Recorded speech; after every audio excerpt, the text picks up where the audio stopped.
හරිනේ. ඒකත් කතා කරන්නේ ඉක්මන. පළවෙනි එක අපි දන්නවා මෙතන එක මූලද්‍රව්‍යයයි තියෙන්නේ මේකනේ. මේ එක මූලද්‍රව්‍ය මැග්නීසියම් වලින් කරන්නේ මෙතන තියෙන හයිඩ්‍රජන් අයින් කරලා දාන්න. හයිඩ්‍රජන් අයින් කරලා ක්ලෝරින් එක සම්බන්ධ වෙනවා. එතන මේක ඒක විස්ථාපන එකක් වෙනවා. ඒක විස්ථාපන. එතන ඒක විස්ථාපන කියලා කියන්නේ එක්කෙනෙක් එන්න ඕනේ. මෙතනින් එක්කෙනෙක් එන්න ඕනේ. ඒකෙන් මෙන්න මේ සංයෝගයේ එකක් අයින් කරලා දාන්න. මේ සංයෝගයේ එක්කෙනෙක් අයින් කරලා දාන්න. මෙතන හයිඩ්‍රජන් අයින් කරලා තියෙනවා. හයිඩ්‍රජන් අයින් කරලා මැග්නීසියම් එක්ක සම්බන්ධ වෙලා තියෙනවා. ඊළඟට මෙතන තියෙනවා කැල්සියම් කාබනේට් මෙතන රත් කරනකොට කැල්සියම් කාබනේට් මෙතන වියෝජනයක් තියෙනවා. මේක වියෝජන ප්‍රතික්‍රියා. වියෝජන ප්‍රතික්‍රියාව. ඊළඟට මේක හයිඩ්‍රජන් පෙරොක්සයිඩ් වල මේකත් හයිඩ්‍රජන් පෙරොක්සයිඩ් වල වියෝජන ප්‍රතික්‍රියාවක් තමයි. ඊට පස්සේ මේ ප්‍රතික්‍රියාව මොකක්ද? සිසාර කියන්න බලන්න මොකක්ද මේ ප්‍රතික්‍රියාව?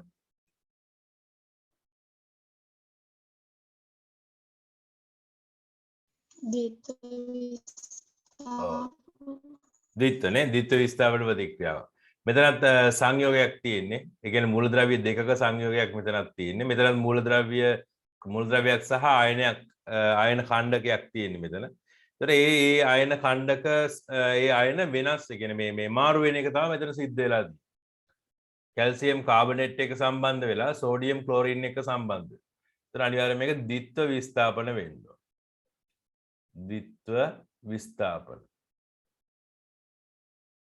ඊට පස්සේ මේක මොකද්ද? අවිෂ්කි රසායනික සංයෝජන. ඔව් මේක සංයෝජනය. හරි. ඊට පස්සේ මේක කාබන් සහ ඔක්සිජන් එකතු වෙලා මේක සංයෝජනයක් තමයි. මේ ප්‍රතික්‍රියාව සංයෝජන ප්‍රතික්‍රියාව. කාබනුයි ඔක්සිජන එකතු වෙලා කාබන් ඩයොක්සයිඩ් හැදිලා තියෙනවා. ඊළඟට මෙතන තියෙනවා පොටෑසියම් ක්ලෝරේට්. පොටෑසියම් ක්ලෝරේට් වල වියෝජන ප්‍රතික්‍රියාව. මේක වියෝජනය. ගොඩක් වෙලාවට බලන්න වියෝජන ප්‍රතික්‍රියා ඔක්කොම රත් කරන්න ඕනේ. මේ රත් කරන්න ඕනේ ගොඩක් වෙලාවට. එකයි තියෙන්නේ අපිට මෙන්න මේ රත් කරන්න ඕනේ නැති එක මෙන්න මේක. රත් කරන්න අවශ්‍ය නැහැ. නිකන් අර උණුසුම තියෙන තැනක තිබුණොත් ඕක වියෝජනය පටන් ගන්න. අර අවුව එළිය වැටුණත් ඒ කියන්නේ එළියක් වැටුණත් ওই වියෝජනය පටන් ගන්න.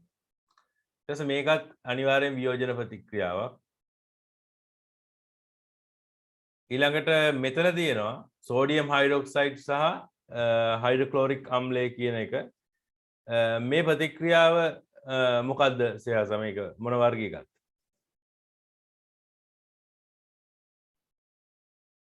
ද්විත්ව විස්ථාපන ප්‍රතික්‍රියාව.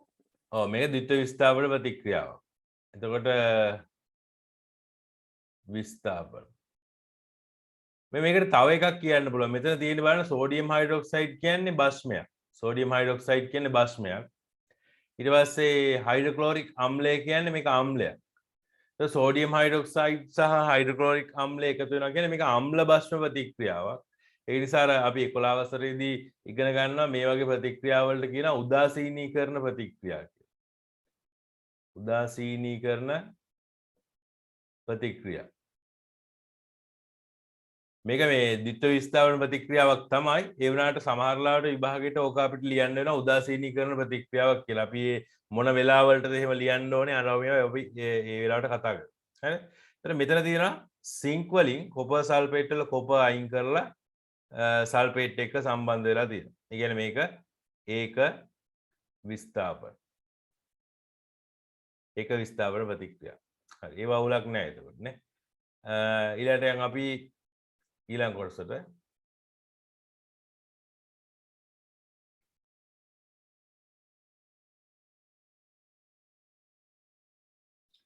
හරි. එතකොට මේ ප්‍රතික්‍රියා ටික සම්පූර්ණ කරන්න තියෙන්නේ. එතකොට ඔයාලා මේකේ තව දැනගන්න ඕන එකක් තියෙනවා මෙන්න මේක. මේ G අකුර. මේ G අකුරෙන් කියන්නේ මොකක්ද? G අකුර තියෙනවා මෙතන L අකුර තියෙනවා. ඊට පස්සේ මෙතන A අකුරයි Q අකුරයි තියෙනවා. මේ වගේ මොනවද කියන්නේ කියලා පොඩ්ඩක් දැනුම තියෙනවා. ඔයාලට 10 වසරේදී මේවා උගන්වන්නේ නැහැ.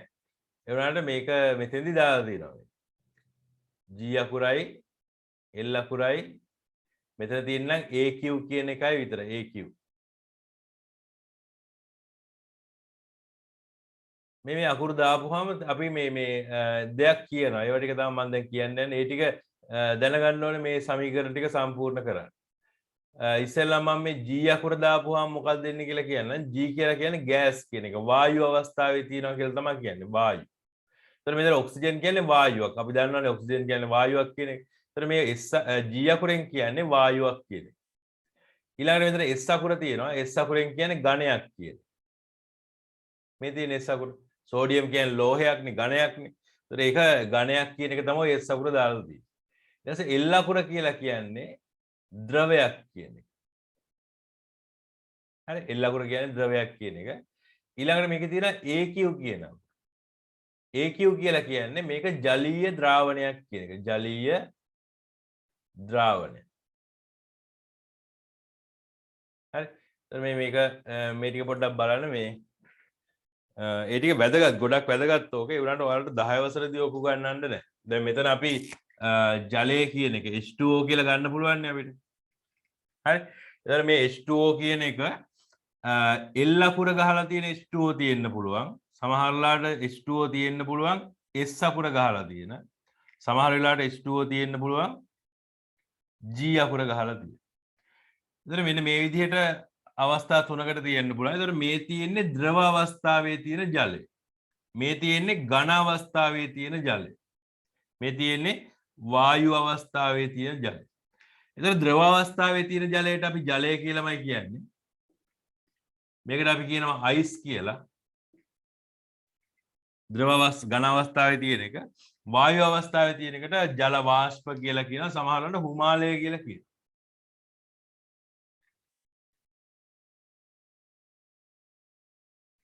හිමාලය. හරි. එතකොට මේ හිමාලය කියන එක තමයි මෙන්න මේ G අකුර දාලා මෙතන කියලා තියෙන්නේ. එතකොට ඒක තේරුම් ගන්න ඕනේ මොකද අර මේ මැග්නීසියම් වල හැම ජලයත් එක්ක ප්‍රතික්‍රියාවේදී මේ උණු ජලයත් එක්ක එක විදිහක ප්‍රතික්‍රියාවක් සිද්ධ වෙනවා. අනික එක මැග්නීසියම් වල හිමාලයත් එක්ක තව විදිහක ප්‍රතික්‍රියාවක් සිද්ධ වෙනවා. හරි. එතකොට උණු ජලය කියන එකට අපිට දාන්න වෙන්නේ L අකුර. ද්‍රවයක්නේ. L අකුර. හිමාලය කියන එකට අපිට දාන්න වෙන්නේ G අකුර.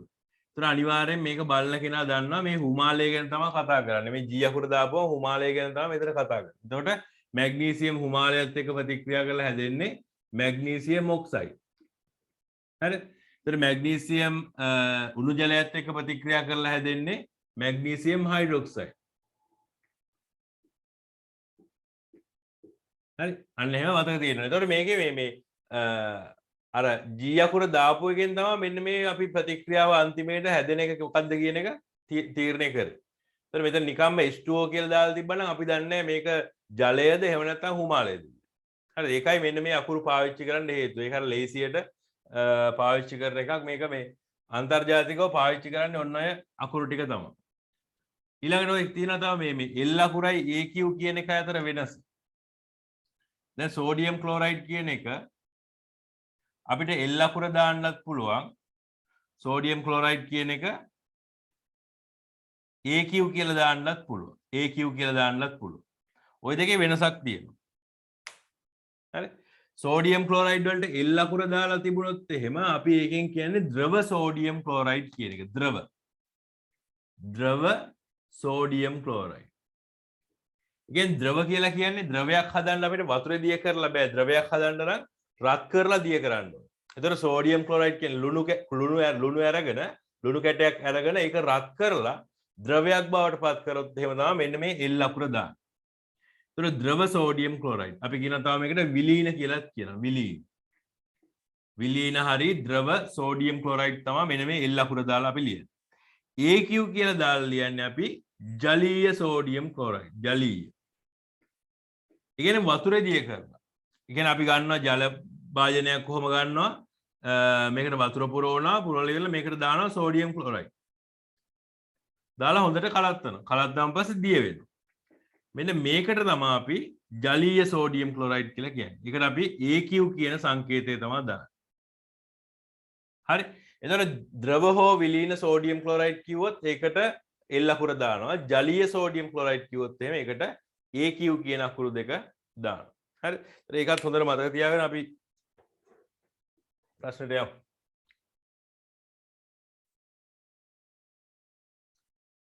හරි මේ ටික සම්පූර්ණ කරන්න බලන්න සෝඩියම් සහ ඔක්සිජන් ප්‍රතික්‍රියාව ඊට පස්සේ මැග්නීසියම් ඔක්සයිඩ් ඔක්සිජන් ප්‍රතික්‍රියාව ඒ ටික කරගෙන යන්න බලන්න.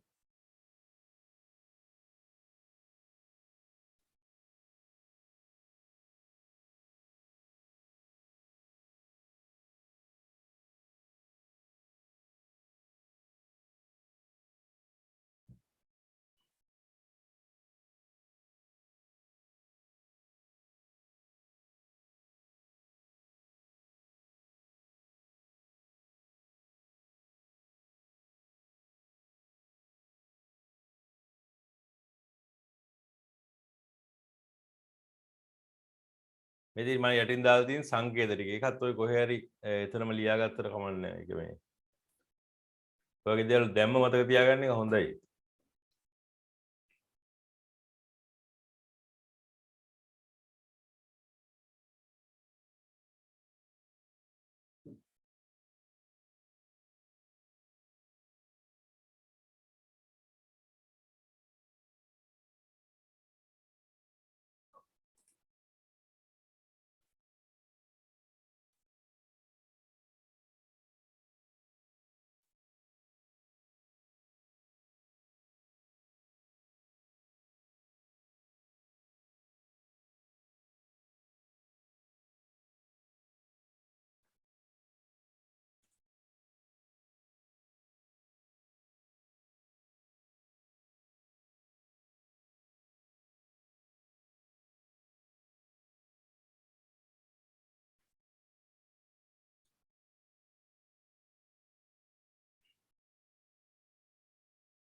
හරිද? ඉන්දි ඉවරද?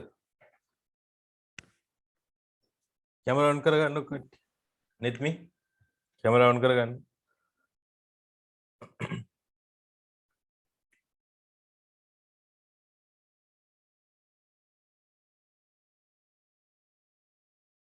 කයිස්කි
හරිද?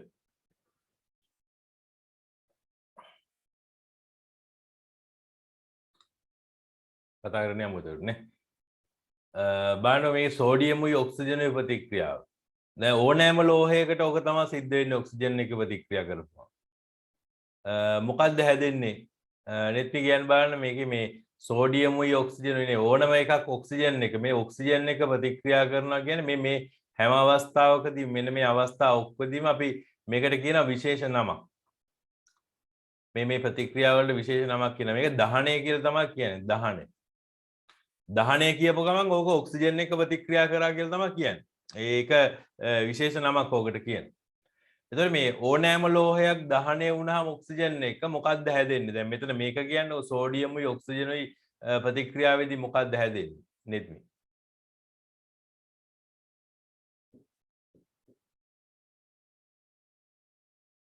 සෝඩියම් මොකක්ද? ඉන්දි කියන්න බෑ. sodium oxide. ඔව් සෝඩියම් ඔක්සයිඩ් එක තමයි හැදෙන්නේ. එතන මෙන්න මේ වගේ දැන් මෙහෙම තිබුණාම දැන් අපිට හරි ප්‍රශ්නේනේ දැන් ඔක සෝඩියම් ඔක්සයිඩ් කියපුවාම සමහරුන්ට මේ තමයි ප්‍රශ්න. සෝඩියම් ඔක්සයිඩ් කියපුවාම අපි සෝඩියම් ඔක්සයිඩ් එක ලියන්නේ මෙහෙමද? ඊට පස්සේ සෝඩියම් ඔක්සයිඩ් ලියන්නේ මෙහෙමද?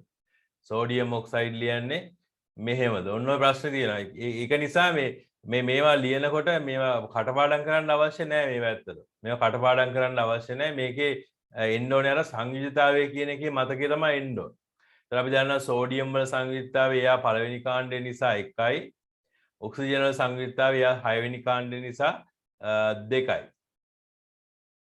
එතන මේ දෙක මාරු කරපුවාම Na2O කියලා සංයෝගයක් එනවා. එතන එහෙම මතක තියාගන්න එහෙම කරන්න පුළුවන්. කටපාඩම් කිරීම අවශ්‍ය නැහැ එතකොට. එතකොට සෝඩියම් ඔක්සයිඩ් කියන එක ওই විදිහට හැදෙනවා. ඊට පස්සේ මේ හැම එකේම ඔක්සයිඩ් එක තමයි හැදෙන්නේ. මැග්නීසියම් ඔක්සයිඩ් වල සූත්‍රය මොකද්ද මේ සයාස කියනවා?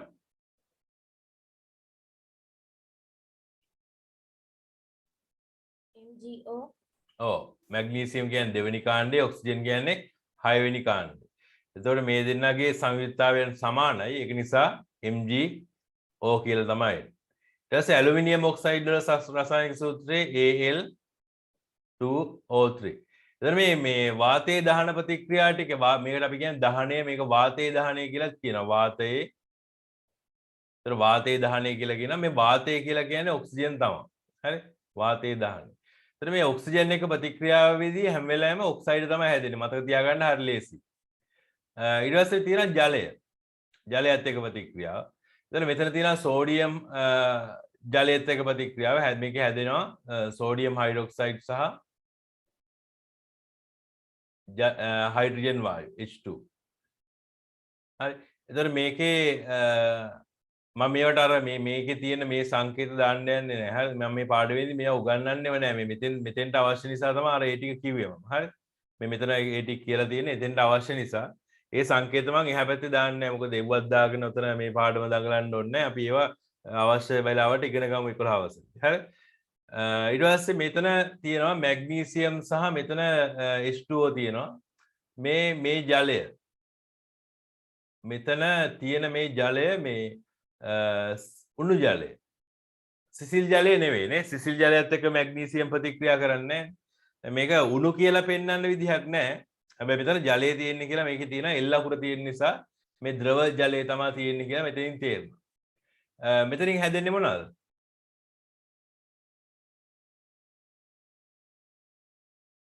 කවිස්කි මෙතන හැදෙන්නේ මොනවද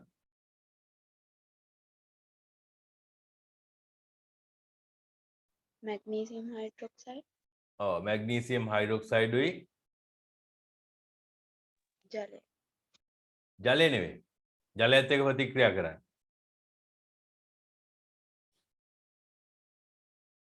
හයිඩ්‍රජන් වායුව හැදෙන්නේ හයිඩ්‍රජන් වායුව තමයි හැදෙන්නේ එතන මේවා තුලිත කරන්න ඕනේ මේවා තුලිත කරන්න ඕනේ එතකොට තුලිත කරගෙනම යන්න ඕනේ හරිද එතකොට මේකේ මේ තුලිත කරොත් එහෙම මේක දැන් උඩ ඉඳන් තුලිත කරගෙන යමු ආපස්සට මේක මෙතෙන්ට දෙක දාන්නේ පළවෙනි දෙක නෙවෙයි සෝරි මෙතෙන්ට දෙක දානවා මම මේ ටික මකලා ඉන්න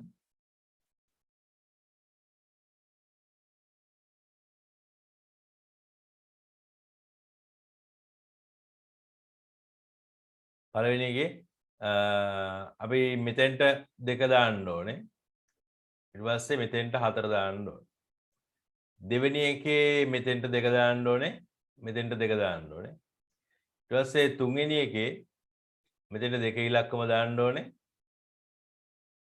මෙතෙන්ට තුනේ ඉලක්කම දාන්න ඕනේ මෙතෙන්ට හතර ඉලක්කම දාන්න ඊට පස්සේ හතරවෙනි එකේ සෝඩියම් හයිඩ්‍රොක්සයිඩ් වල ඒ ප්‍රශ්නේදී හයිඩ්‍රජන් මේ පැත්තේ තුනක් තියෙනවා මේ පැත්තේ හයිඩ්‍රජන් තුනක් තියෙනවා මෙතන එකයි මෙතන දෙකයි ඒක නිසා මෙතෙන්ට අපි අනිවාර්යෙන් දෙකක් දාගන්න වෙනවා මෙතෙන්ට දෙකක් දාන්න වෙනවා එතකොට හයිඩ්‍රජන් හතරක් කරගන්න පුළුවන් හතරක් කරගත්තාම මෙතෙන්ට දෙක ඉලක්කම දාලා මේ H2O තුලිත කරන්න පුළුවන් එතකොට එතෙන් හයිඩ්‍රජන් තුලිතයි දැන් ඔක්සිජන් බලපුවාම ඔක්සිජන් උත් තුලිතයි ඊට සෝඩියම් තුලිත කරන්න ඕනේ මෙතෙන්ට දෙකක් දාලා හරි මේ තුලිත කරගෙන යනකොට මේ වගේ ගැටලු තියෙනවා නම් මට කියන්න. හරි මේක ටික විස්තර කරලා කරන්න ඕන නම් ඒවා කියන්න මට. හරි.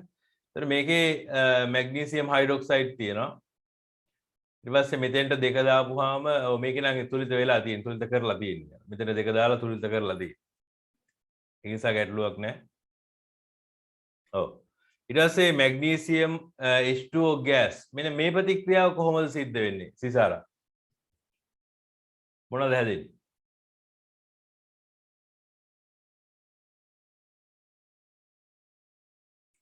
මේ G අකුර තියෙන මේ වායුවක් නේ හුමාලේ මේ තියෙන්නේ.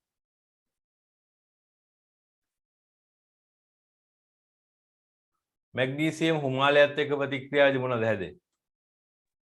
magnesium oxide මැග්නීසියම් ඔක්සයිඩ් සහ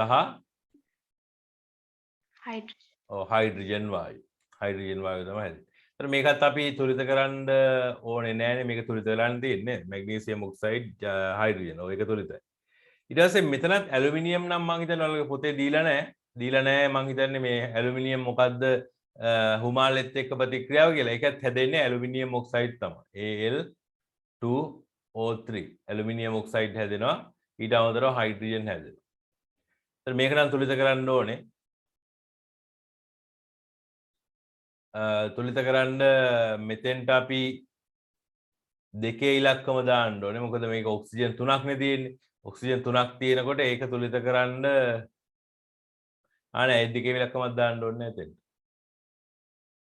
මේක තුලිත කරා මේ ලියලා තුලිත කරන්න බලන්නකො. ඔය චුට්ටක් විතර අමාරුයි තුලිත කරන්න. අමාරුයි කියන්නේ පොඩ්ඩක් හිතන්න ඕනේ.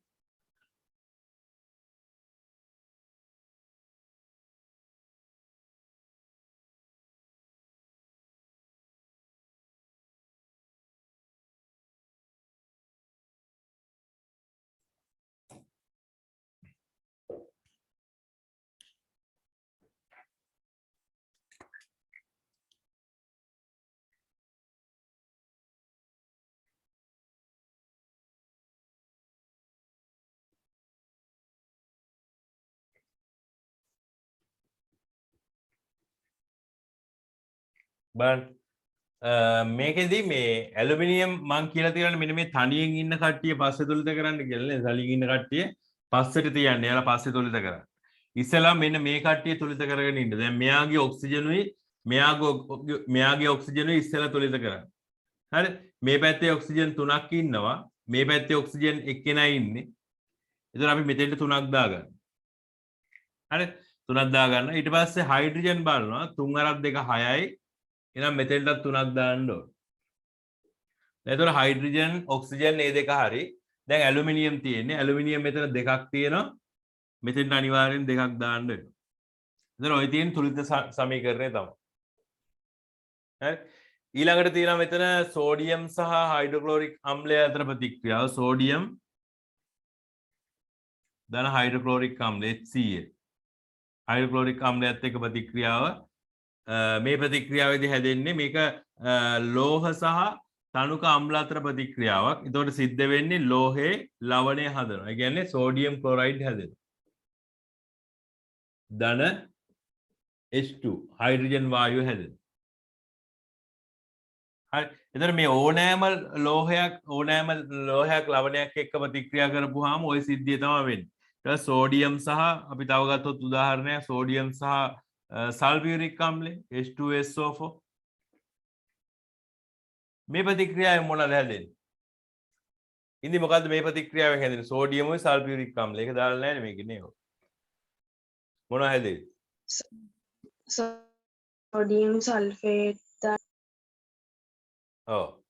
හයිඩ්‍රජන් වායුව නේ. Sodium සල්ෆේටුයි hydrogen වායුව. Na2SO4 ධන හයිඩ්‍රජන් වායුව H2. ඔන්න ඔහම හැදෙනවා. ඉතින් මේකෙත් අය තුලිත කරන්න දෙයක් තියෙනවා. මෙතන දෙකක් දාන්න ඕනේ. ඔයතර තුලිත. ඉතින් මේ විදිහට දැන් ඔයාලා මේ ලෝහයක් අම්ලයක් එක්ක ප්‍රතික්‍රියා කරන එකක් දාලා තිබුණොත් එහෙම ඉස්සෙල්ලාම පළවෙනි වැඩේ තමයි මේක ලෝහයක් කියලා අඳුරගන්න. ලෝහයක් කියන එක ඔයාලට තේරෙන්න ඕනේ. ඒක සෝඩියම්, පොටෑසියම්, කැල්සියම් ඊට පස්සේ යකඩ උනත් ඔය සිද්ධියමයි වෙන්නේ. ඔන්න ඔයගේ මේක ලෝහයක් කියලා අඳුර ගන්න ඕනේ. ඒතර මෙන්න මේක අම්ලයක් කියන එක අඳුර ගන්න ඕනේ. අම්ලයක් කියපුවාම අපිට ගොඩාක් අම්ල දෙන්නේ නැහැ විභාගෙට. අම්ල තියෙන්නේ 3යි. එකක් තමයි මම ඔයාලට කිව්වා H2SO4 මේ තියෙන්නේ සල්ෆියුරික් අම්ලය. ඒතර මේ තියෙන්නේ HCl. මේ තියෙන්නේ හයිඩ්‍රොක්ලෝරික් අම්ල. ඊට පස්සේ කලාතුරකින් ඔයාලට හම්බෙන්න පුළුවන් HNO3ත් හම්බෙන්න පුළුවන්. මේ තියෙන නයිට්‍රික් අම්ල. ඒතර ඔය ආකාර තුන මේ අම්ල තුන තමයි ඔයාලට විභාගෙට හම්බෙන්නේ. හරි. මම ඔයාලට ඒක පොඩ්ඩක් පැහැදිලි කරන්නම්. ඒක ඒවත් දැනගෙන ඉන්න ඕනේ. මෙන්න මේ අම්ල තුන කොහෙවත් ලියාගෙන නැත්නම් අර විද්‍යාගාරයේ අපිට දැන් සාමාන්‍ය අපිට හම්බෙන ප්‍රධානම අම්ල තුන. එකක් තමයි H2SO4. මේක ලියා ගන්න කොහෙද? මේ තියෙන්නේ සල්ෆියුරික් අම්ලය.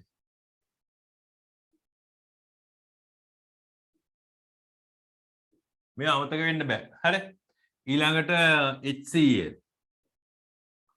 මේ තියෙන්නේ හයිඩ්‍රොක්ලෝරික් අම්ලය.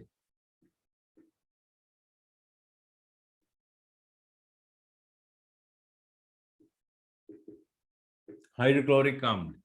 ඊළඟට තියෙනවා HNO3. මේක කලාතුරකින් තමයි හම්බෙන්නේ. මේ දෙන්න තමයි වැඩි හරියක්ම හම්බෙන්නේ. මේක නයිට්‍රික්.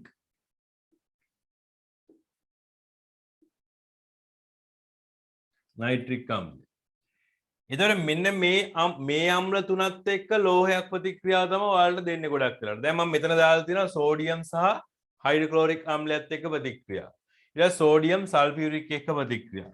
ඊට සමහරවල්ලාට කලාතුරකින් හම්බෙන්න පුළුවන් සෝඩියම් ඒ කියන්නේ ලෝහයක්. උදාහරණයක් විදිහට මේ නයිට්‍රික් අම්ලය. නයිට්‍රික් අම්ලයත් එක්ක ප්‍රතික්‍රියාව. මෙහෙමුණොත් හැදෙන්නේ සෝඩියම් නයිට්‍රේට් සහ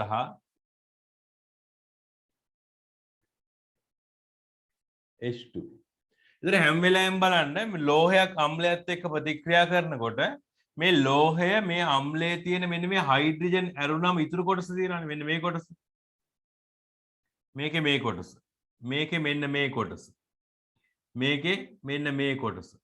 එයාලත් එක්ක ගිහිල්ලා තියෙනවා හැම වෙලාවෙම නේ. එයාලත් එක්ක සම්බන්ධ වෙලා ගිහිල්ලා තියෙනවා. මෙතන බලන්න සෝඩියම් හයිඩ්‍රොක්ලෝරික් අම්ලය සෝඩියම් ක්ලෝරයිඩ්. ඊට පස්සේ හයිඩ්‍රජන් H2 වෙලා කියන්නේ හයිඩ්‍රජන් වායුව වෙලා පිට වෙලා යනවා. මෙතනත් එහෙමයි. සෝඩියම් සල්ෆේට් එක්ක යනවා හයිඩ්‍රජන් වායුවක් වෙලා පිට වෙනවා. සෝඩියම් නයිට්‍රේට් එක්ක යනවා හයිඩ්‍රජන් වායුවක් වෙලා පිට වෙලා යනවා. එතකොට ලෝහ අම්ල එක්ක ප්‍රතික්‍රියා අපිට තේරුම් ගන්න හරි ලේසි. ඒව මතක තියාගන්න හරි ලේසි. ඒකට හේතුව මේක හැම වෙලාවෙම සිද්ධ වෙන්නේ ලෝහය අම්ලයේ තියෙන හයිඩ්‍රජන් ඇරුණාම ඉතුරු කාණ්ඩයේ තියෙන අන්න එකත් එක්ක යන එක තමයි සිද්ධ වෙන්නේ. හැම වෙලාවෙම ඕක තමයි සිද්ධ වෙන්නේ. හරි. අපි එහෙම මතක තියාගත්තාම හරි ලේසි මේවා මතක තියාගන්න. හරි. ඒතර මේකේ අන්තිම දෙක ඒ විදිහේ දෙකක් තියෙන්නේ. මෙතන සෝඩියම් හයිඩ්‍රොක්ලෝරික් අම්ලය NaCl ධන H2 මේ තුලිත කරන්න ඕනේ මෙතෙන්ට දෙක දාන්න ඕනේ මෙතෙන්ට දෙක දාන්න ඕනේ මෙතෙන්ට දෙක ඉලක්කමක් දාන්න ඕනේ ඔව් ඊට පස්සේ මැග්නීසියම් හයිඩ්‍රොක්ලෝරික් අම්ලය MgCl2 ධන H2 මෙතන දෙකක් දාපුවම මේක හරි හරි ඒතර ওই විදිහට තමයි සිද්ධ වෙන්නේ දැන් මේ මෙතන බලන්න මේ AQ කියලා කියන්නේ මේ හයිඩ්‍රොක්ලෝරික් අම්ලය මේ වතුරේ දිය කරලා ගත්තා කියන එක තමයි ඔය කියන්නේ. කියන්නේ වතුර දාලා ගත්තා. මේ කියන්නේ තනුක කියන එක තමයි මේ කියන්නේ. කියන්නේ හයිඩ්‍රොක්ලෝරික් අම්ලය අරගෙන ඒකට වතුර දාලා හදලා ගත්තා කියලා තමයි මෙන්න මේ AQ කියන අකුරෙන් කියන්නේ. කියන්නේ ජලීය ද්‍රාවණයක් කියන එක තමයි කියන්නේ. හරි. අපි ඊළඟට යමු.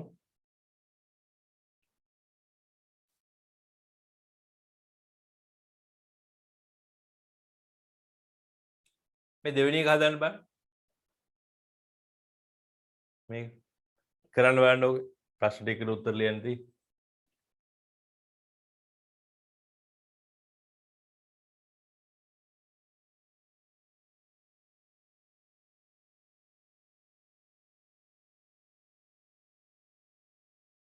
මේකේ A කියලා තියෙන්නේ මේ මෙතනින් එළියට ගන්න මොනවද කියලා තමයි අහලා තියෙන්නේ. හරි A කියන්නේ A වලින් A කියන්නේ මොකක්ද කියලා අහලා තියෙන එකයි. මොනවද මේ එළියට ගන්න? B විදිහට එළියට ගන්න මොනවද? ඊට පස්සේ C මොනවද? ඊට පස්සේ D මොනවද? ඔන්න ඒ ටික තමයි අහන්නේ.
ලියුනේ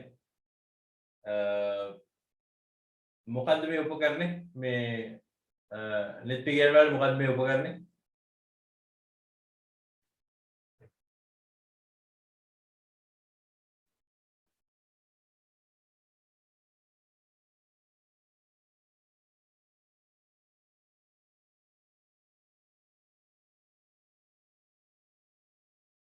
මොකද්ද ජයස धारा उष्ण धारा उष्ण ඊට පස්සේ මේකේ ABCD නම් කරන්න කියලා තියෙනවා A B C D. ඒතර A කියලා මෙතන දක්වලා තියෙන්නේ මේ ද්‍රව යකඩ. මෙතන A කියන්නේ ද්‍රව යකඩ. ඒක තමයි යටින් අපි එළියට ගන්න. යටින් එළියට ගන්න ද්‍රව යකඩ. ඒතකොට ලෝ බොර කියන එක ද්‍රවයක් යකඩවල උඩ පාවි තමයි තියෙන්නේ. ඒතකොට B කියන්නේ අනිවාර්යෙන් ලෝ බොර. ලෝ බොර. ද්‍රව යකඩ වලට වඩා ඝනත්වය අඩුයි. ඒක නිසා ද්‍රව යකඩ උඩ පාවි තමයි අරලා ඉන්නේ. ඊට පස්සේ C කියලා හඳුන්වන්නේ මේක අපවායුනේ අපවායු.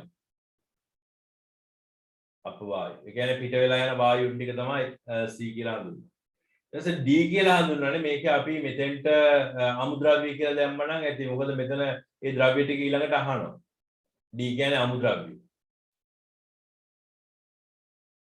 එතන මේ උපකරණේ ඉහළින් එකතු කරන ලබන ද්‍රව්‍ය කිව්වහම මේකේ ද්‍රව්‍ය තුනක් එකතු කරනවා.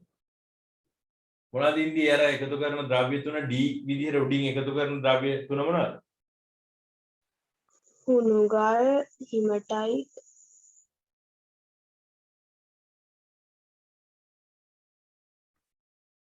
හුණුගල් හිමටයිට් කොකාකෝලා දානවා නේ.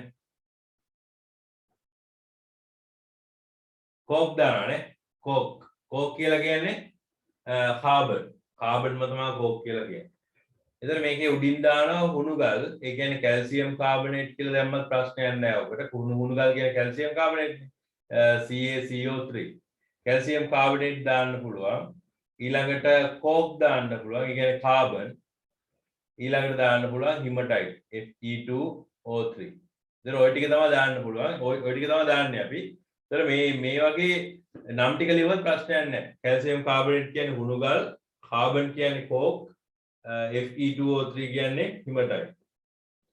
ඊට පස්සේ ලෝ බොර යනු මොනවද කියලා අහනවා. ලෝ බොර යනු මොනවද කියලා අහනවා. එතකොට අපි ලෝ බොර කියන්නේ මොනවද කියලාත් අහලා දිනා. ඊට පස්සේ ඒ වගේ රසායනික සූත්‍රات අහලා දිනා.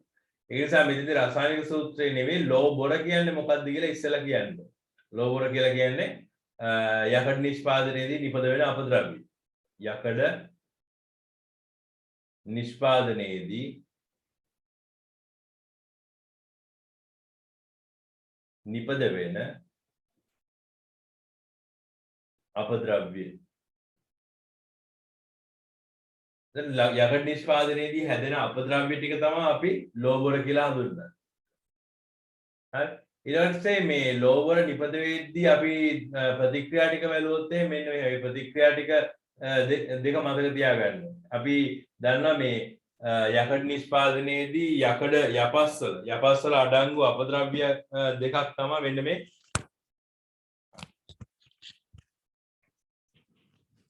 සිලිකන් ඩයොක්සයිඩ් සහ ඇලුමිනියම් ඩයොක්සයිඩ් කියන. සිලිකන් ඩයොක්සයිඩුයි ඇලුමිනියම් ඩයොක්සයිඩ් ඇලුමිනියම් ඔක්සයිඩ් කියලා කියන්නේ. ඒතර සිලිකන් ඩයොක්සයිඩුයි ඇලුමිනියම් ඔක්සයිඩුයි අන්නේ දෙක අයින් කරන ක්‍රමය තමයි මේ ලෝ බොර කියලා අපි මේ ප්‍රතික්‍රියාවේදී දක්වන්නේ.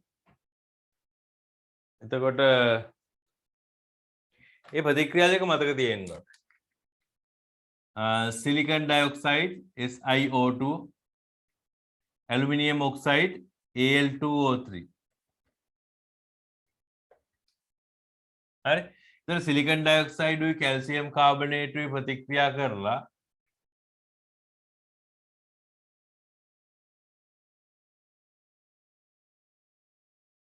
නෑ සිලිකන් ඩයොක්සයිඩ් උයි මේකෙදී ලෝ බොර විදිහට ඒවා අයින් කරන්න කැල්සියම් ඔක්සයිඩ් නේ ඕනේ වෙන්නේ නේ කැල්සියම් ඔක්සයිඩ්. ඒතර මෙයාට කැල්සියම් ඔක්සයිඩ් තමයි ප්‍රතික්‍රියා කරන්නේ. එතන මේ දෙක ප්‍රතික්‍රියා කරලා හැදෙනවා මෙතන කැල්සියම් සිලිකේට්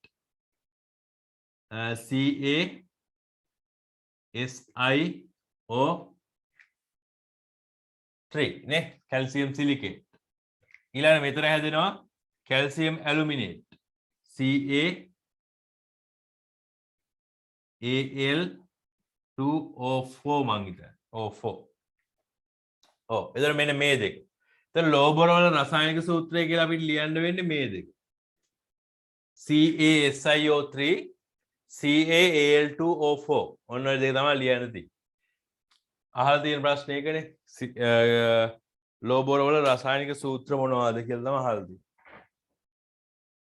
එතන මේක ලියන්න ඕනේ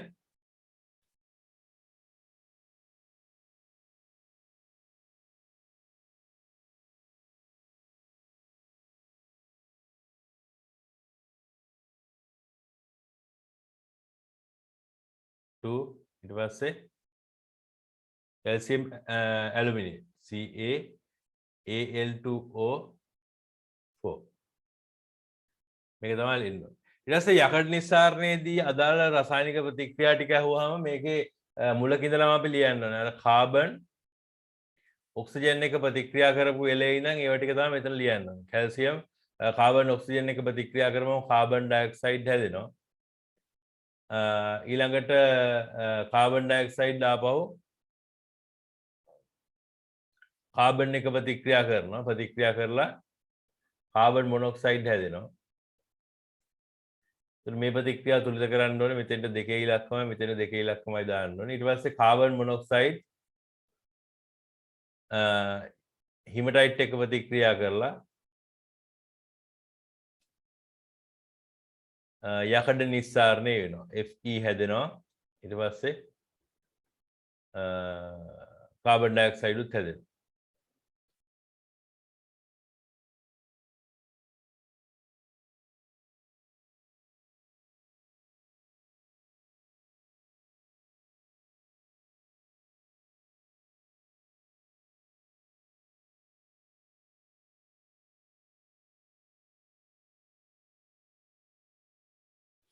ඔන්න ප්‍රතික්‍රියා තුන තමයි උතන අහන්නේ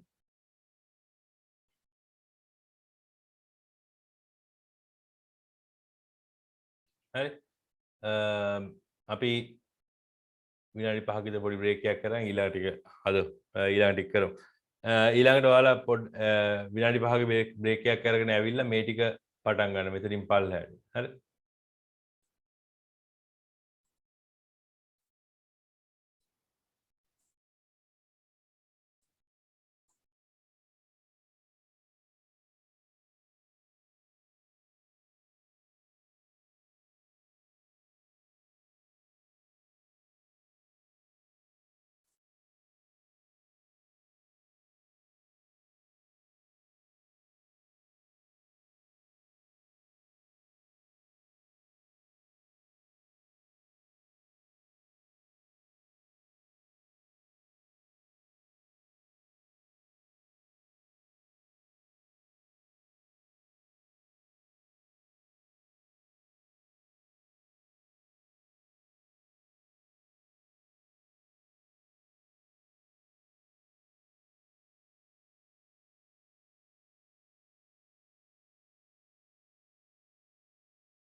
හරි පටන් ගමු නේ.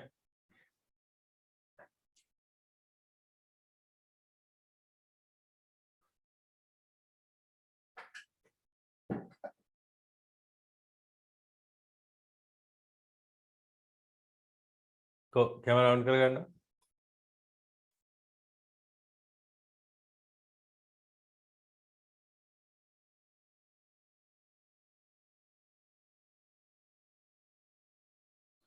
මේකේ මේ කරන්න ඉක්මනට මේකේ ප්‍රශ්න ටිකට උත්තර ලියන්න. මේකේ මුලින්ම අහලා තියෙනවා මේ ඔක්සිජන් වායුව නිපදවා ගත හැකි ක්‍රම මොනවද කියලා. දැන් මේකේ මම මේ අර පොතේ බැලුවා පොතේ එහෙම විශේෂ ක්‍රම කීපයක් දාලා නැහැ. සාමාන්‍යයෙන් අපිට මෙතන ලියන්න වෙන්නේ මේ එකක් තමා මේ අපි මේ නිපදවන ක්‍රමයට රසායනික ක්‍රමය කියලා කියන්නේ මේකට අපි රසායනික ප්‍රතික්‍රියාවක් මගින් තමා මේකේ මේ ඔක්සිජන් වායුව නිපදවන්නේ. ඒතර මේකේ පළවෙනි එකට උත්තරේ එකක් දාන්න ඔයාලා රසායනික ප්‍රතික්‍රියාවක් මගින්.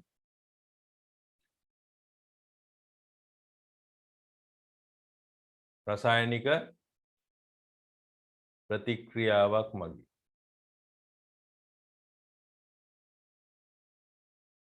එතකොට මේ ඊට අමතරව මේ ඔක්සිජන් වායුව දැන් ඔහොම නිපදවන්න බෑ අපිට මේ දැන් ඔක්සිජන් ටැංකිය වලට අවශ්‍ය කරන ඔක්සිජන් එතකොට ඔය මේ මිනිසුන්ට අවශ්‍ය කරන ඔක්සිජන් ටික නිපදව ගන්න ඔය රසායනික ප්‍රතික්‍රියා වලින් බෑ. දැන් අර මුළු ලෝකෙටම අවශ්‍ය කරන ඔක්සිජන් ටික හදන්න අපිට බෑ පොටෑසියම් පර්මැංගනේට් රත් කරගෙන.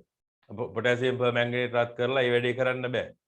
එතකොට මේ ඒකට මේ වෙනම ක්‍රමයක් භාවිතා කරනවා මේ වායුගෝලයේ තියෙන වාතය ඔක්කොම එකතු කරලා වාතය එකට කරලා මේ ඒ වායුගෝලයේ වාතයෙන් 121ක් විතර තියෙන්නේ ඔක්සිජන් නේ 121ක් විතර ඔක්සිජන් තියෙන්නේ.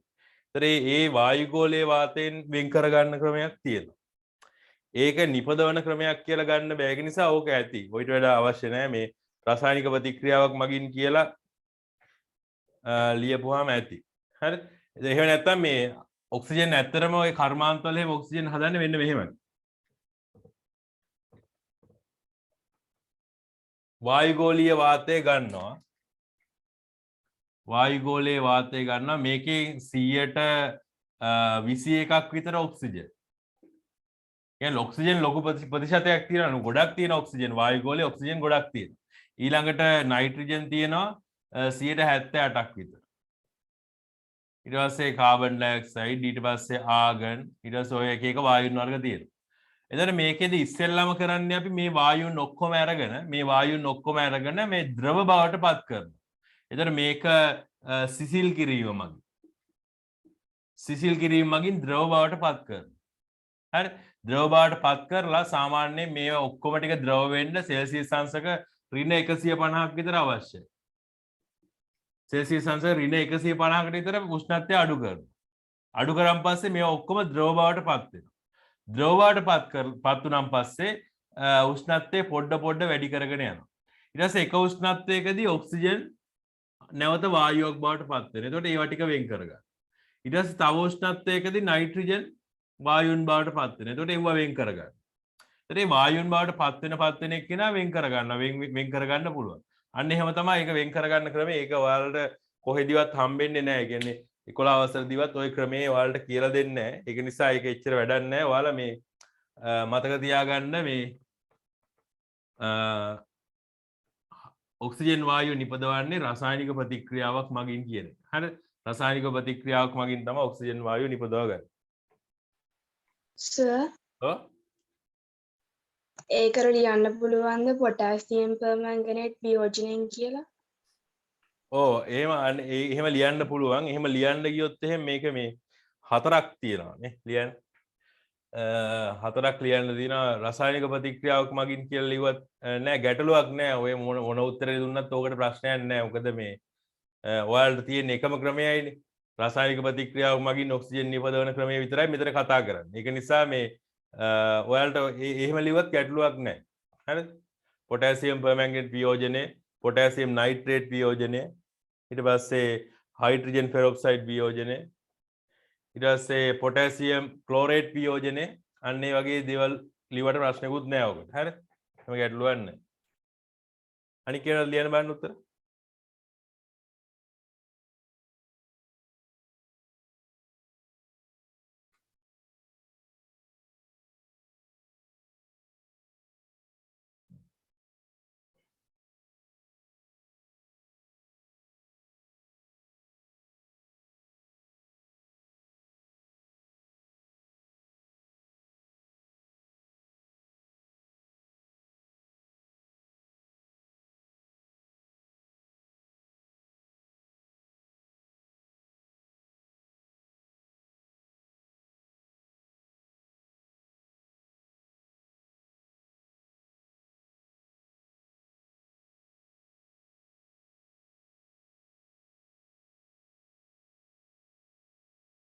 එතකොට මේකේ අර මේ ඔක්සිජන් වායුවේ භෞතික හා රසායනික ලක්ෂණ කියලා තියෙන එකේ මේ ලක්ෂණ පහක් දීලා තියෙනවා පොතේ නේ පහක් දීලා තියෙනවා ඒකෙන් හතරක් තියෙනවා භෞතික ගුණ හතරක් තියෙනවා මේ අනික් එක රසායනිකයි මොකද්ද හිතලා බලන්න මොකද්ද රසායනික ගුණය මොකද්ද භෞතික ගුණ හතර කියලා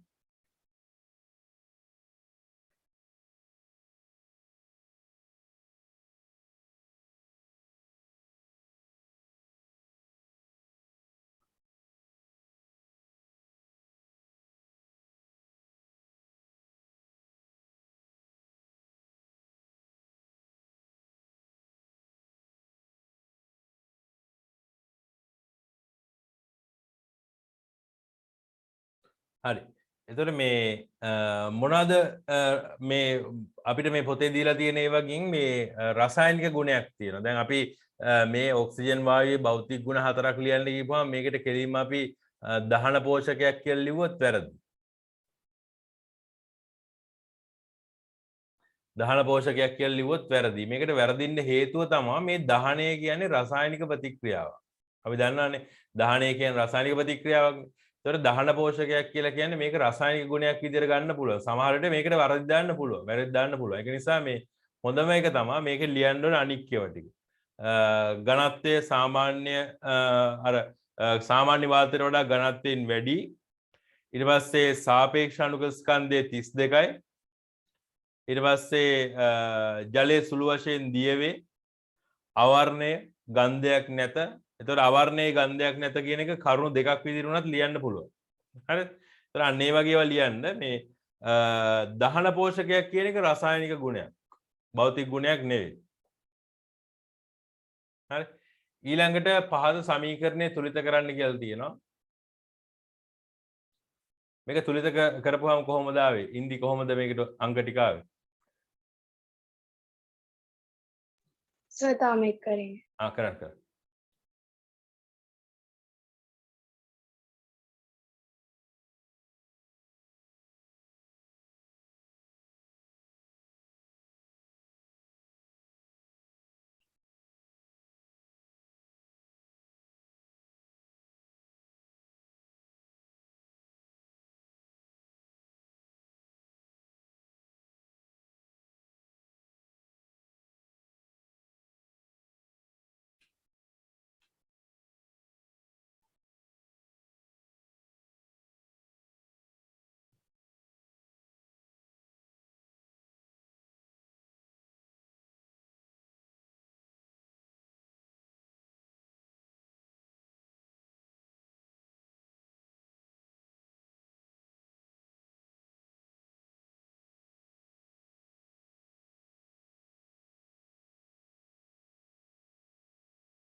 කොහොම හරි කරලා ඔක්සිජන් තුලිත කරගන්න බෑ.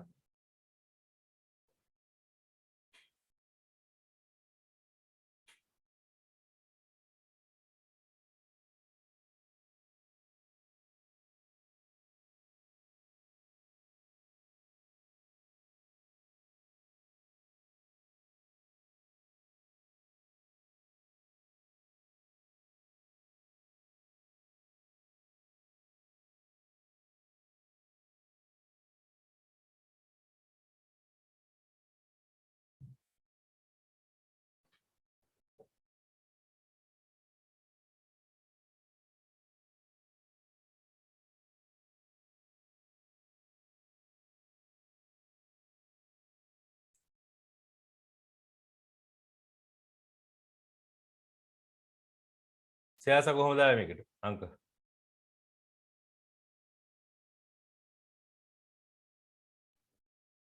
ඔතෙන්ට දෙක මෙතෙන්ට 2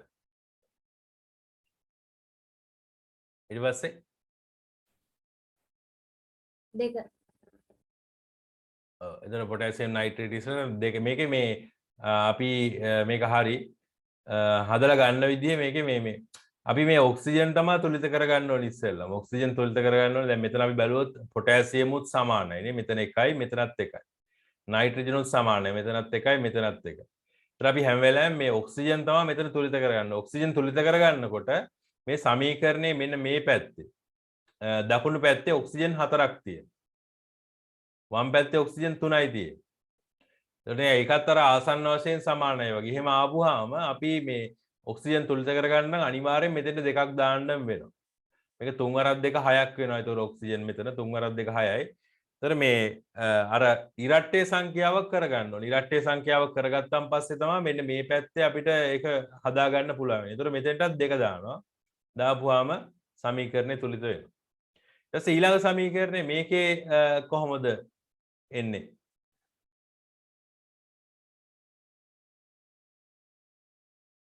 කවිස්කි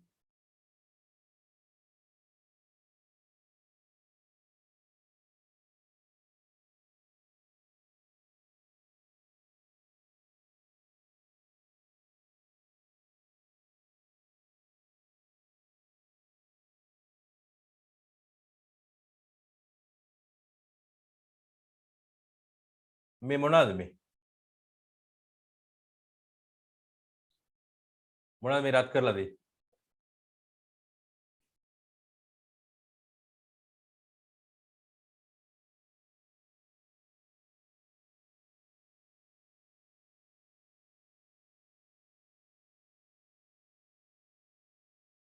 කො කවිස්කි මොනවද මේ රත් කරලා දෙන්නේ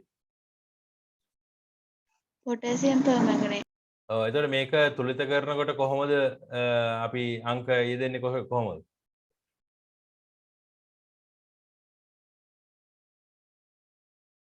මේක නිකන් ලොකුවට තිබුණාට ඇති දෙයක් නැහැනේ මේ සමීකරණය බලපුවාම මේක මේ පැත්තේ ඒවා ටික දෙගුණ වෙලා තමයි එහා පැත්තේ තියෙන්නේ. එතන බැලුවොත් ඔක්සිජන් 4යි 2යි 2යි. ඒ කියන්නේ 8ක් තියෙන ඔක්සිජන්. ඊට පස්සේ මැංගනේට් ගත්තොත් එහෙම මැංගනීන් ගත්තොත් එහෙම 1යි 2යි. මැංගනීන් 2ක්. ඊට පස්සේ පොටෑසියම් ගත්තොත් 2ක්. ඒක අර දෙගුණ වෙලා තියෙන්නේ. ඒතර අනිවාර්යෙන් අපිට මේකට මෙතෙන්ට දෙකක් දාපුවාම සමීකරණය තුලිතයි. හරි. ඊළඟට අපිට තියෙනවා මේ හයිඩ්‍රජන් නිපදවන එක ඊළඟට තියෙන්නේ. හයිඩ්‍රජන් නිපදවීම තමයි ඊළඟට තියෙන්නේ. මේ මෙතන මේ මෙන්න මේකේ නම් මේ ඇටෝම වැරදිනේ. මේ ඔක්සිජන් නිපදවන්න මේ ඇටෝම අරගෙන බෑ. ඔක්සිජන් නිපදවන්න ඔය ඇටෝම අරගෙන බෑ. ඔක මේ මෙතන මොකද ද්‍රවයකුත් දාලා තියෙනවා. ඔක්සිජන් නිපදවන ද්‍රවයක් මොකුත් එන්නේ නැහැ. රත් කරනවා විතරනේ තියෙන්නේ. ඒ නිසා මේ ඇටෝම ඔක්සිජන් නිපදවන්න වැරදි. හරි ඊළඟ එක බලන්න මේ හයිඩ්‍රජන් නිපදවීමට අදාළ ඇටෝම. ඒකට අදාළ ප්‍රශ්න ටික උත්තර ලියන්න.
හරි මේකේ ඒ වල අඩංගු රසායනික ද්‍රව්‍ය මොකද්ද සයාස දෙකක් තියෙනවා නේ ද්‍රවයකුත් තියෙනවා කැට වගේකුත් තියෙනවා ඒ කියන්නේ මෙන්න මේ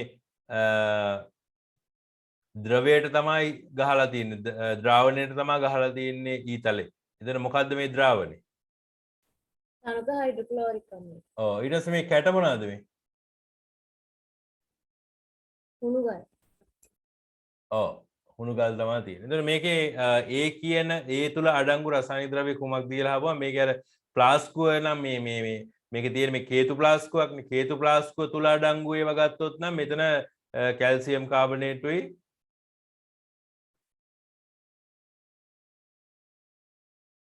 අනේ මේ කාබන් ඩයොක්සයිඩ් වලට අදාළ එක නෙවෙයි නේ. කාබන් ඩයොක්සයිඩ් වලටත් ඕකම තමයි ගන්නෙ අපි. ඒ වුණාට මේ මෙතන තියෙන්නේ නම් මේ මෙයාලා මේ මම හිතන්නේ හයිඩ්‍රජන් වායුව හදන්න අදාළ එක නේ. ඒක තමයි අරන් තියෙන්නේ. එතන මේ කැල්සියම් කාබනේට් නෙවෙයි මෙතෙන්ට එන්න ඕනේ. මෙතෙන්ට එන්න ඕනේ සිංක් සහ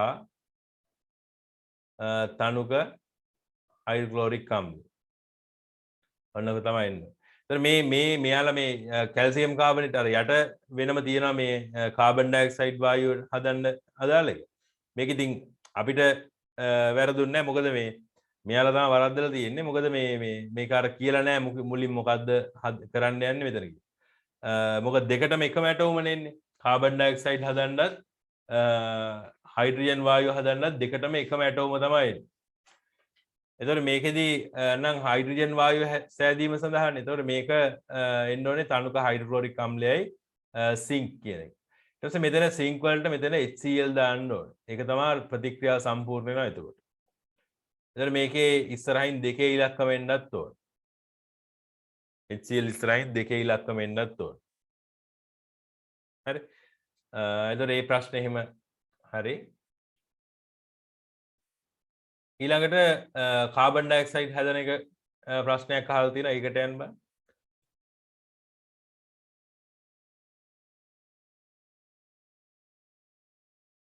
මේක කරන්න බෑ.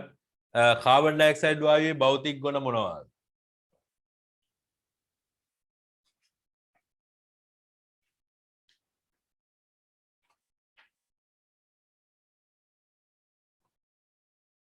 මේකට ලියන්න පුළුවන් අර ඔක්සිජන් වායුවේ ගුණම. ඔක්සිජන් වායුවේ ඒවම ලියන්න පුළුවන් මේ සාපේක්ෂ අණුක ස්කන්ධයේ 44යි. ඊට පස්සේ සාමාන්‍ය වාතයට වඩා ඝනත්වයෙන් වැඩි. ඊට පස්සේ ජලයේ සුළු වශයෙන් දිය වේ. අවර්ණයි ගන්ධයක් නැත. ඔන්න ඔය වගේ දේවල් ලියන්න පුළුවන්. ඊට පස්සේ කාබන් ඩයොක්සයිඩ් වායුව නිපදවා ගැනීමට අදාළ පහත සමීකරණය සම්පූර්ණ කරන්න. ඒතර මේකේ ඊතලයක් එන්න ඕනේ මෙහෙම. එතන මේකේ මේ කාබන් ඩයොක්සයිඩ් වලට අපි දාන්නේ මොනවද? ඉන්දි කාබන් ඩයොක්සයිඩ් නෙවෙයි කැල්සියම් කාබනේට් වලට මොනවද දාලාද කාබන් ඩයොක්සයිඩ් හදන්නේ?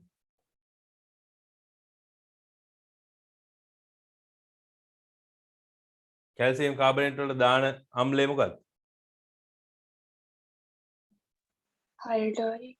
ඔව් හයිඩ්‍රොක්ලෝරික් අම්ලය. එතකොට මේකේ කැල්සියම් කාබනේට් වලට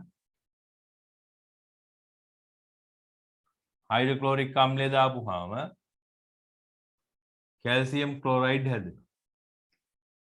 ඊට පස්සේ ජලය හැදෙනවා.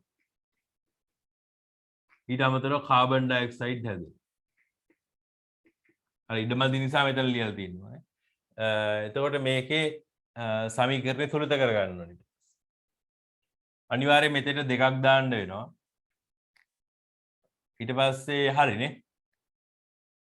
සමීකරණය තුලිත. කැල්සියම් කාබනේට් වලට හයිඩ්‍රොක්ලෝරික් අම්ලය දාපුවම කැල්සියම් ක්ලෝරයිඩුයි ජලයයි මෙන්න මේ කාබන් ඩයොක්සයිඩුයි හැදෙනවා.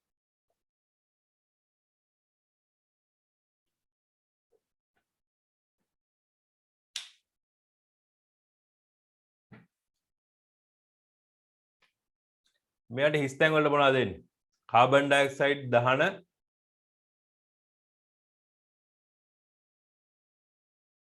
නෙත්මි දහන පෝෂකයක්ද අපෝෂකයක්ද? Carbon dioxide.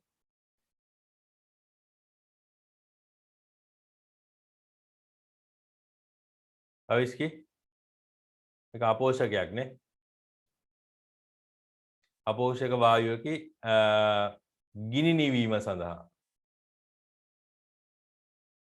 මේක භාවිතා කරනවා. කාබන් ඩයොක්සයිඩ් මගින් නිල් ලිට්මස් වල වර්ණය. මේක හරි වැදගත්. මේක ඔයාලගේ හැබැයි පොතේ නම් කාබන් ඩයොක්සයිඩ් වතුරේ දිය වුණාම මොකද වෙන්නේ කියලා පොතේ එක තැනක තියෙනවා. කාබන් ඩයොක්සයිඩ් වතුරේ දිය කරපුවාම හැදෙනවා මෙන්න මේක.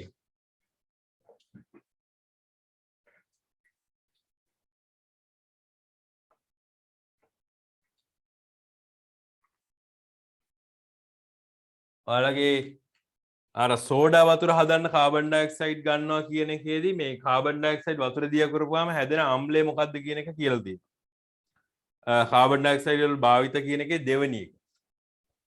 ඒකේ තියෙනවා මේ කාබන් ඩයොක්සයිඩ් වතුර දිය කරපුවාම මෙන්න මෙයාව හැදෙනවා.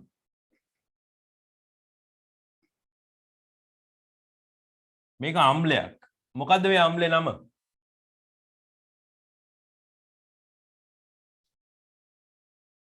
මේ අම්ලෙට කියන්නේ මොකද්ද? කාබන් ඩයොක්සයිඩ් වතුරේ දිය කරපුවාම කාබොනික් අම්ලය. කාබොනික් අම්ලය කියලා තමයි කියන්නේ. එතන මේ කාබොනික් අම්ලය කියන්නේ මේක අම්ලයක්නේ. එතන මේ අම්ලයකට පුළුවන් නිල් ලිට්මස්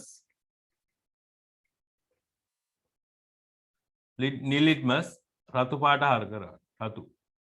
රතු පැහැයට හරවන්න පුළුවන්. එතකොට ලිට්මස් කඩදාසිය අපි භාවිතා කරන්නේ අම්ල භස්ම හඳුනා ගන්න.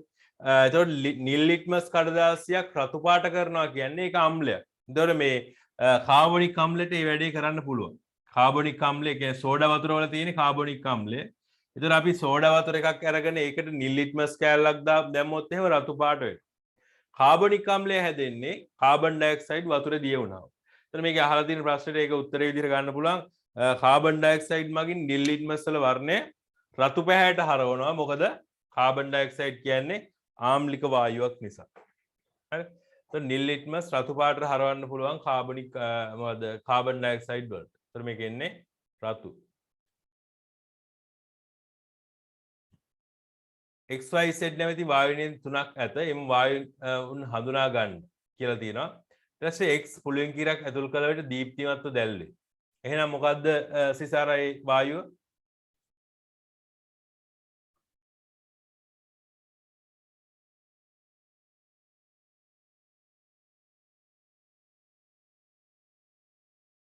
දීප්තිමත්ව දැල්වෙනවා නම් මොකද්ද වායුව?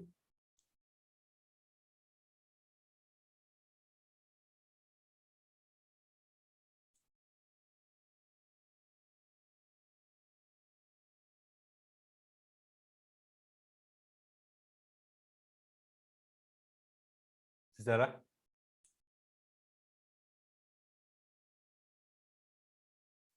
නින්ද ගිහලාද?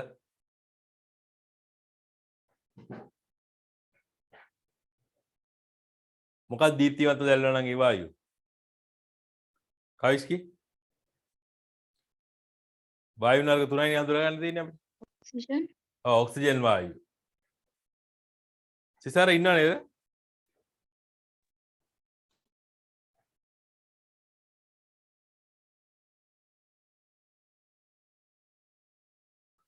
ඊට පස්සේ අවර්ණ හුණු දියර කිරි පැහැයට හැරවයි. තවදුරටත් වායුව යැව් විට හුණු දියර අවර්ණ වේ. මොකක්ද මේ වායුව? සයාසා කාබන් ඩයොක්සයිඩ්. Carbon dioxide. ඊට පස්සේ දැල්වෙන පුළුන් කිරක් ලං කළ විට පොප් හඬක් නගමින් දැල්වෙනවා නම් මොකක්ද මේ වායුව? ඉන්දි හයිඩ්‍රජන්. හයිඩ්‍රජන්. එතන මේ පේපර් එක මම ඔයාලට දෙන්නම්. මේකේ මේ මූලිකම දේවල් ටික තමයි මේකේ අහලා තියෙන්නේ. දැන් විභාගෙට මෙන්න මේ අන්තිමට අහලා තිබිච්ච මෙන්න මේ වගේ ප්‍රශ්න ටිකක් නම් අහන්න පුළුවන් විභාගෙට. මෙන්න මේ වගේ ඒවා. එහෙම නැත්නම් අනික් ඒවා නම් විභාගෙට අහන්න පුළුවන් ඒවා නෙවෙයි. මේකේ තියෙන අර මූලික දේවල් ටික ඔයාලට තේරුම් ගන්න තමයි මේ පේපර් එක හදලා තියෙන්නේ. එතකොට මේකේ තියෙන ඒවා ටික පුළුවන් නම් ඔයාලට බොහෝ දුරට මේ පාඩම පුළුවන් කියන එක තමයි කියන්නේ. අපි ටිකක් විභාග ප්‍රශ්නයකට වගේ යම් පොඩ්ඩක්.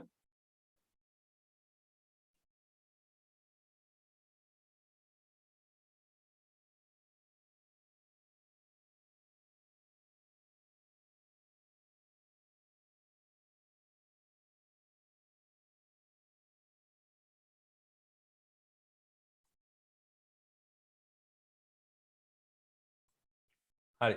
දැන් මේකට උත්තර ලියන්න බෑ. මේක අපි එදා කරපු එකක් නෙවෙයි නේද?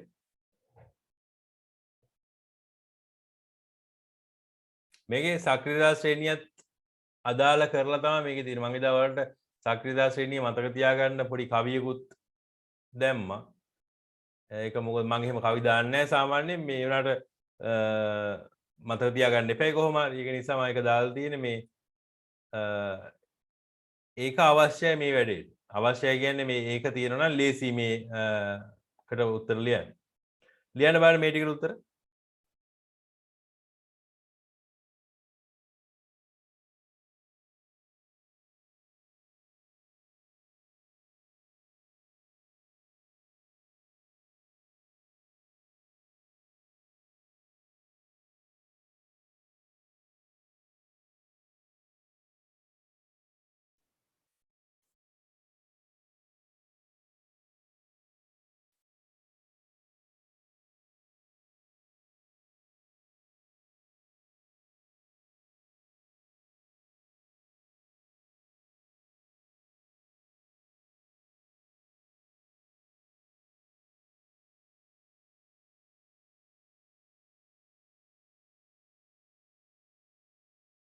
ඉස්සෙල්ලා මේ සිද්ධිය හරියට තේරුම් ගන්න.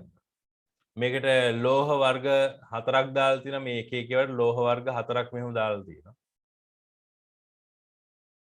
ඊට පස්සේ මේ එතනින් බැලුන් එකක් සම්බන්ධ කරලා තියෙනවා.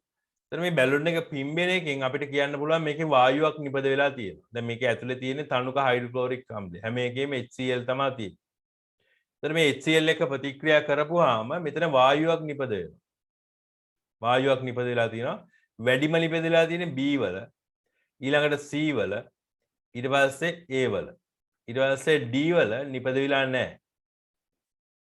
නිපදලා නැහැ නෙවෙයි, ඊටාම සුළු ප්‍රමාණයක් තමයි නිපදලා තියෙන්නේ. නැහැ කියලා කියන්නත් බෑ හැබැයි නේ. නැහැ කියලා කියන්න බෑ. සුළු ප්‍රමාණයක් නිපද වෙලා තියෙනවා. ඒතකොට මේ විදිහට නිපද වෙලා තියෙනවා. ඒ කියන්නේ මේ එක එක්කෙනාගේ ප්‍රතික්‍රියාශීලීත්වය වෙනස් කියන එක තමයි ඕකෙන් කියන්නේ.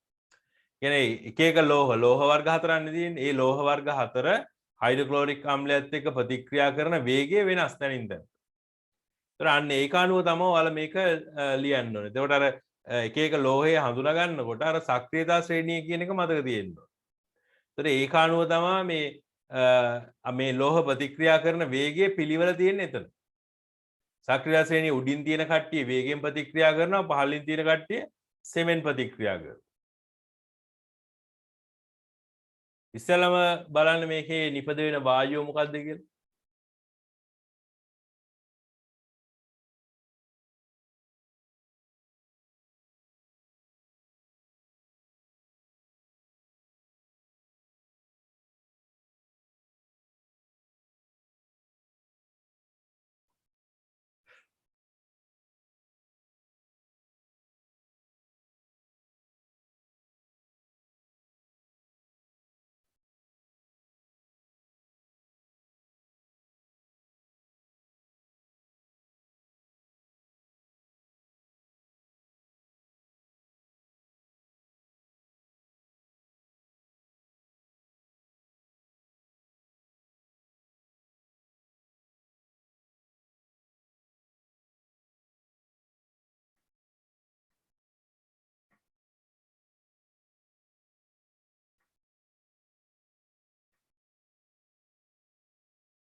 හරි.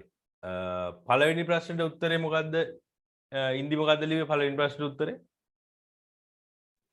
හයිඩ්‍රජන් වායුව. ඔව් හයිඩ්‍රජන් වායුව.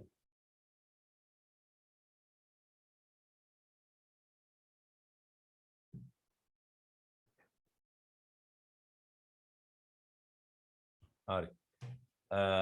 මේක දෙවෙනියට කියනවා ප්‍රතික්‍රියාව සිදුවීම අරඹා නියමිත කාලයක් අවසන් වූ පසු ඇටෝමේ පරිදි නිරීක්ෂණ ලැබීමට හේතුව කුමක්ද? එතන මොකද්ද මේකට හේතුව වෙන්න ඇත්තේ? කවිස්කි මොකද්ද හේතුව ලිව්වේ?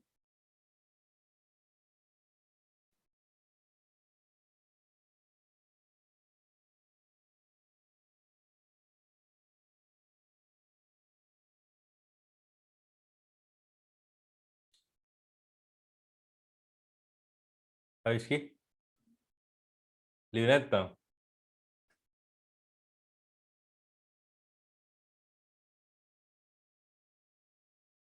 මොකක් හරි උත්තරයක් ලියන්න ඕන. නෙත්මි? සයාස මොකද්ද ලිව්වේ? ලිව්වේ නැතුව?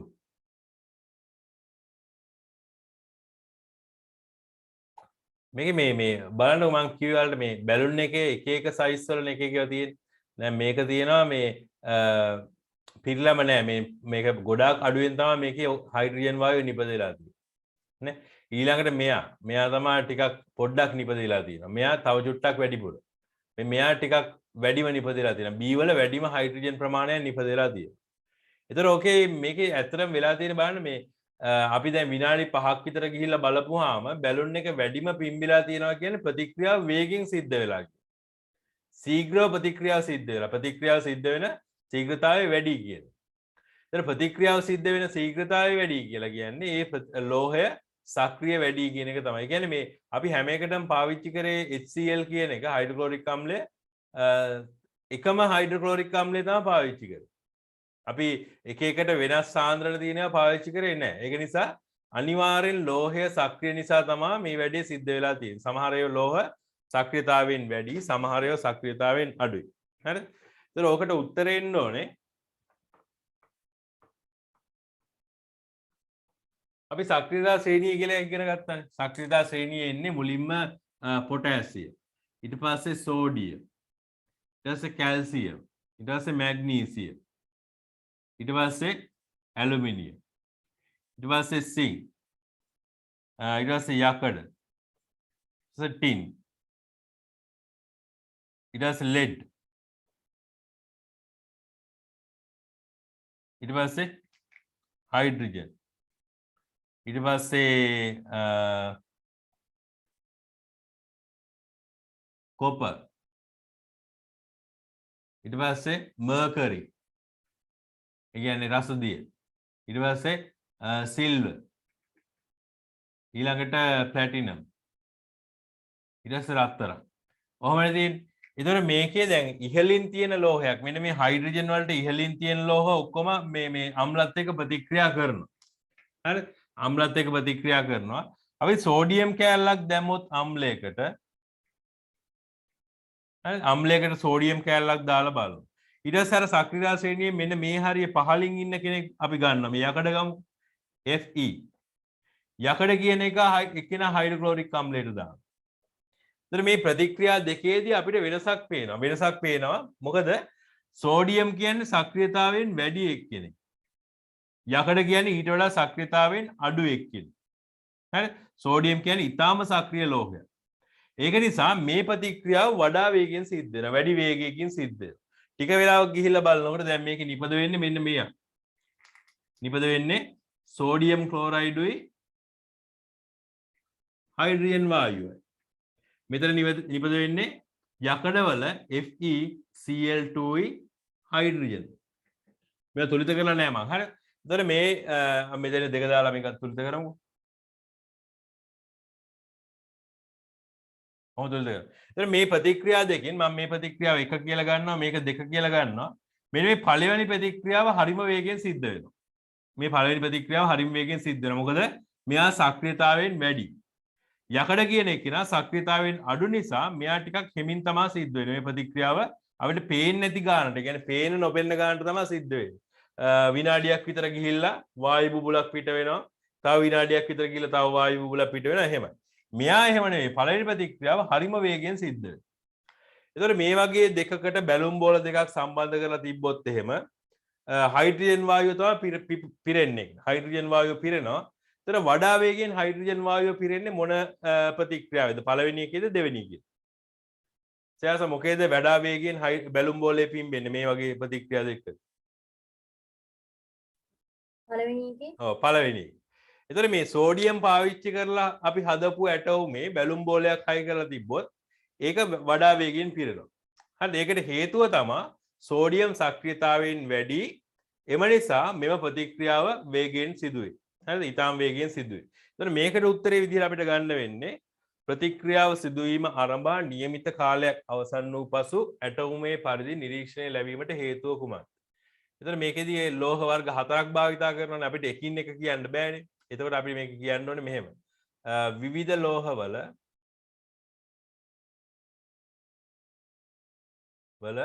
විවිධ සක්‍රියතාවයන් නැත.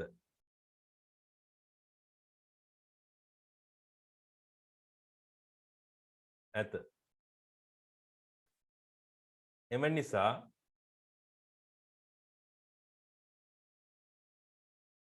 ප්‍රතික්‍රියා ශීඝ්‍රතාවය වෙනස් වේ.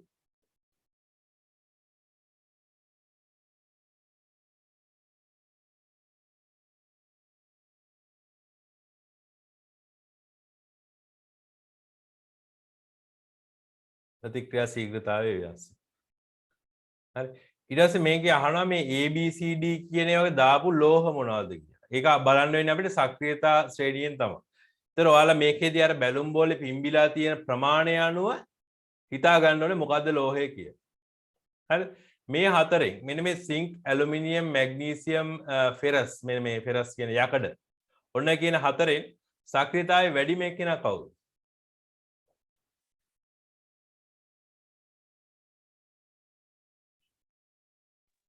මැග්නීසියම්. ඔව් මැග්නීසියම් තමයි සක්‍රියතාවයෙන් වැඩිම එක කියලා. එතන මැග්නීසියම් වෙන්න ඕනේ මොන බැලුන් එකටද මැග්නීසියම් වෙන්න ඕනේ? මැග්නීසියම් මොන බැලුන් එක තියෙන මොන ඇටෝමකටද මැග්නීසියම් වෙන්න ඕනේද? B. ඔව් B කියන එකට තමයි මැග්නීසියම් වෙන්න ඕනේ. මොකද එයා තමයි වැඩිම වේගයෙන් ප්‍රතික්‍රියා කරලා තියෙන්නේ. ඊළඟට අපි තව එකක් දැන් හිතමු ඊළඟට මොකද්ද සක්‍රියතාවයෙන් වැඩිම එක කියලා?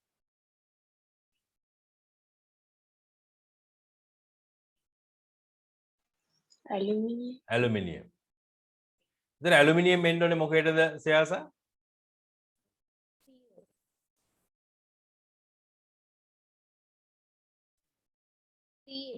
ඔව් C වලට. ඊට පස්සේ ඊළඟට සක්‍රියතාවයෙන් වැඩි එක්කිනා සිංක් නේ. සිංක්. ඒතර සිංක් එන්න ඕනේ A වලට. යකඩ තමයි සක්‍රියතාවයෙන් අඩුම එක්කිනා යකඩ තියෙන්න ඕනේ මෙන්න මේ D වල. ඒතර අපි A කියලා තියෙන්නේ A වලට ගත්තොත් එහෙම A තියෙන්නේ A කියන්නේ මැග්නීසියම්. ඊට පස්සේ B කියලා කියන්නේ sorry A කියන්නේ මැග්නීසියම් නෙවෙයි. ඒ කියන්නේ සිංක්.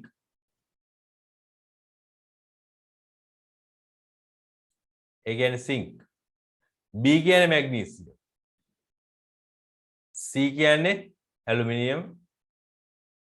D කියන්නේ යකඩ.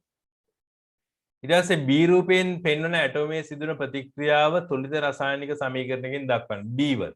මෙන්න මෙයාගේ ප්‍රතික්‍රියාව තුලිත රසායනික සමීකරණයකින් දක්වන්න කියලා තියෙනවා. ඒතර එතන තියෙන්නේ මැග්නීසියම්. අපි දාන්නේ HCl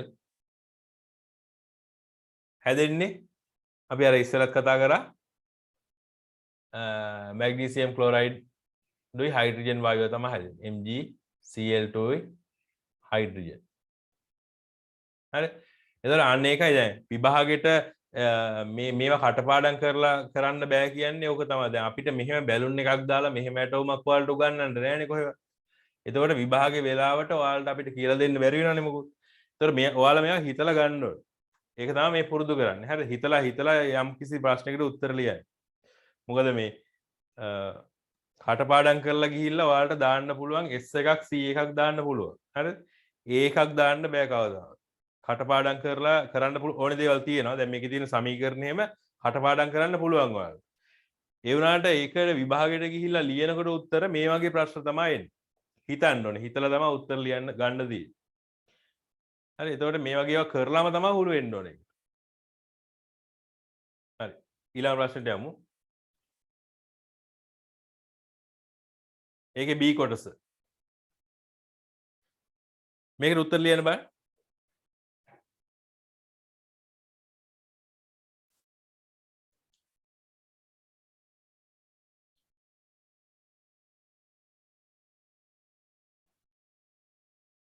එතකොට මෙතන දීලා තියෙනවා ඇටෝම් 4ක් නේ. ඇටෝම් 3ක් දීලා තියෙනවා 1 2 3 කියලා. ඊට පස්සේ වායුන් එකතු කරගන්න ක්‍රම 3ක් දීලා තියෙනවා 4 5 6 කියලා. ඊට පස්සේ මේකේ දීලා තියෙනවා මෙන්න මේ වගේ රසායනික ද්‍රව්‍ය 4ක් 7 8 9 10 කියලා.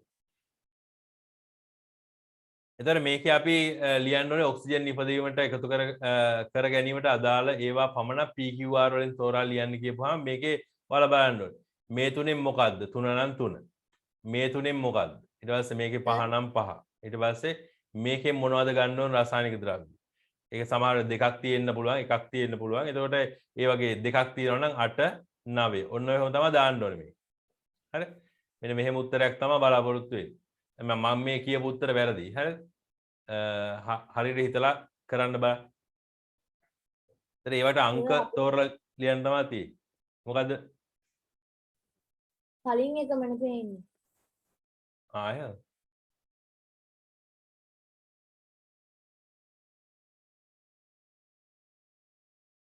හරිද? නේ? මේ B කියලා ප්‍රශ්නයක් පේන්නේ නැද්ද නේ? හරි සර්. හරිනේ.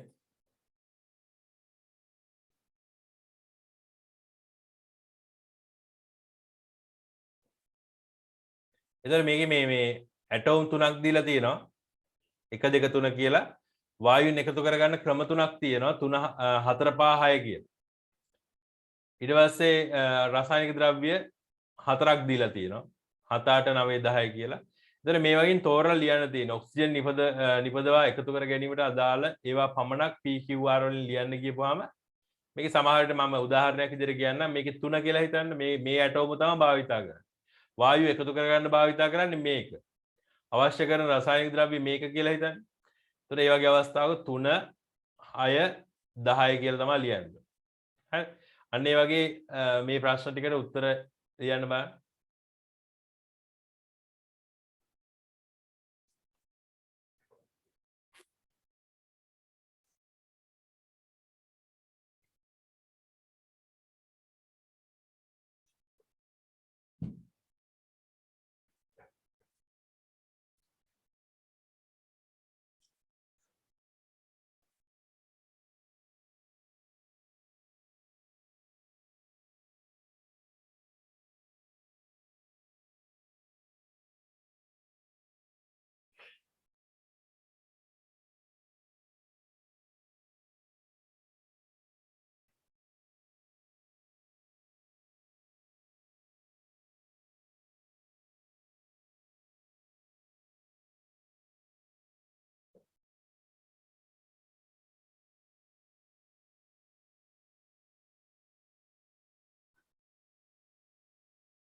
හරි. පළවෙනි එකට උත්තරේ මොකක්ද ආවේ? කවිස් කිව්වනද ආවේ උත්තර? පළවෙනි එකට.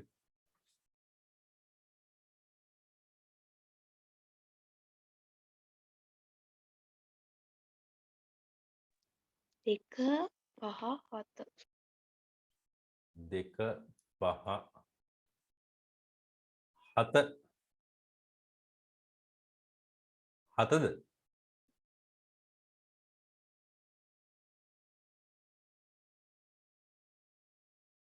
හත කියන්නේ HCl. HCl වලින් පුළුවන් ද ඔක්සිජන් හදාගන්න?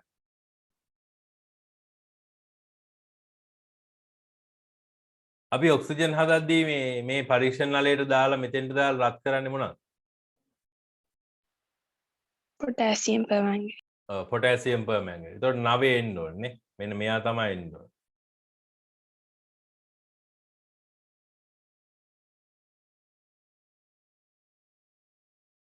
ඒතකොට 9.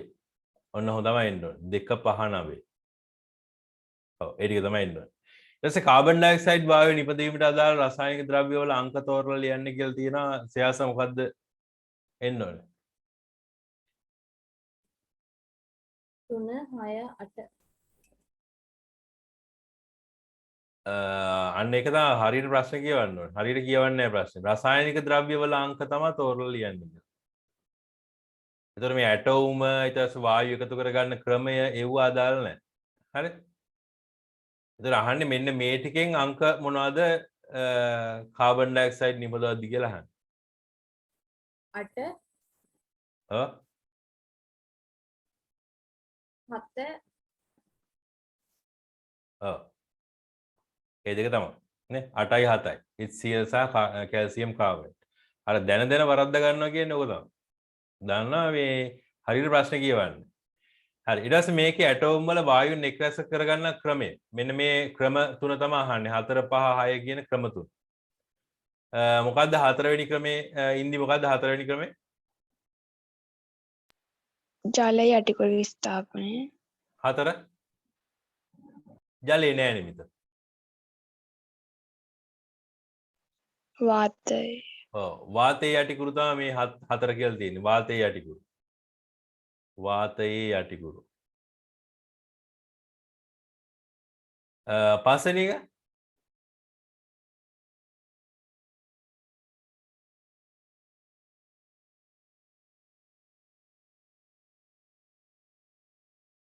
මොකද්ද ඉන්දි පස්වෙනි එක?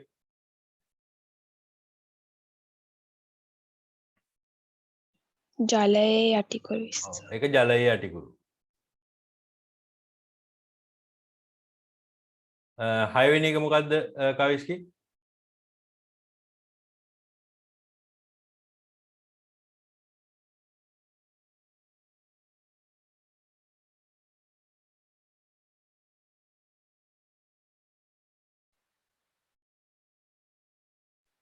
වාතයේ උඩුකුරු විස්ථාපනය.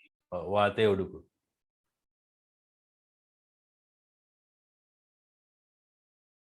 උඩුකුරු. එතකොට මේකේ මේ හයිඩ්‍රජන් වායුව එකතු කරගන්න පුළුවන් රූප සටහන් දෙකේ අංක දෙක මට කියන්න බලන්න. මේ අංක හතරක් තියෙනනේ 4 5 6. එතන මේ 6න් මේ 3න් මේ ක්‍රම දෙකකින් පුළුවන් හයිඩ්‍රජන් වායුව එකතු කරගන්න. ඒ දෙක මොකද්ද? අංක දෙක මොකද්ද? සයාස කියන්න බලන්න. හයිඩ්‍රජන් වායුව එකතු කරගන්න පුළුවන් ක්‍රම දෙකක් තියෙනවා. එකකින් බෑ. අනිත් දෙකෙන් පුළුවන්. මොනවාද මේ දෙක?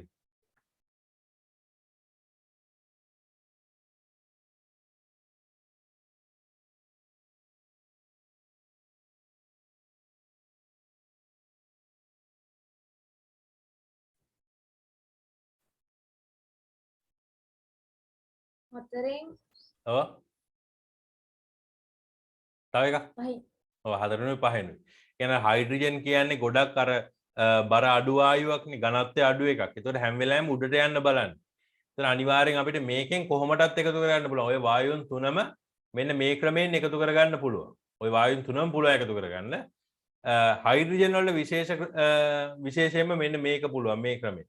මොකද එයා හැම වෙලාවෙම උඩට යන්න බලන්න. උඩට යන්න බලනකොට මේ නිකන් සාමාන්‍ය වාතයේත් එකතු කරගන්නකොට මෙයා මෙන්න මේ උඩට එකතු වෙනවා. අනික් වායුන් ඔක්කොම අයින් කරලා මෙයා මෙතෙන්ට එකතු වෙනවා. ඒ නිසා හයිඩ්‍රජන් අපිට එකතු කරගන්න පුළුවන් හතරවෙනි ක්‍රමේ වාතයේ යටිකුරු, පස්වෙනි ක්‍රමේ වාතයේ ජලයේ යටිකුරු. ඊට පස්සේ ඔක්සිජන් වායුව එකතු කරගන්න පුළුවන් එක ක්‍රමයයි තියෙන්නේ. ඒක තමයි පස්වෙනි ක්‍රමය. ජලයේ යටිකුරු. කාබන් ඩයොක්සයිඩ් වායුව එකතු කරගන්න පුළුවන් ක්‍රම දෙකක් තියෙනවා. ඒක තමයි එකක් පස්වෙනි එක ජලයේ යටිකුරු, අනික් එක හයවෙනි එක වාතයේ උඩුකුරු. වාතයේ උඩුකුරු කියන එක ඒ ක්‍රම ටිකෙන් එකතු කරගන්න පුළුවන්.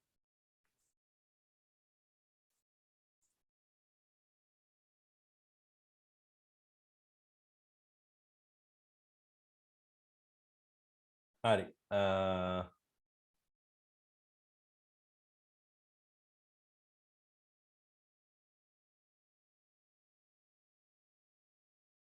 හරි මේකත් ටිකක් අර අවුල් කරලා හදපු ප්‍රශ්නයක්. බලන්න මොකක් ටිකක් පොඩ්ඩක් පොඩි වෙනස්කම් ටිකක් කරලා තියෙනවා. ඒක මේ එච්චර අමාරු නෑ. බලන්නකො මේක උත්තර ලියන්න බලන්න.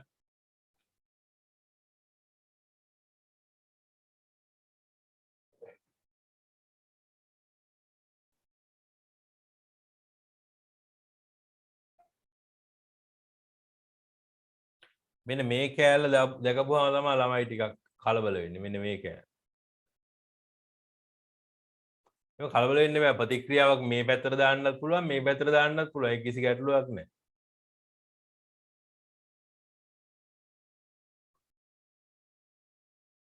මේකෙන්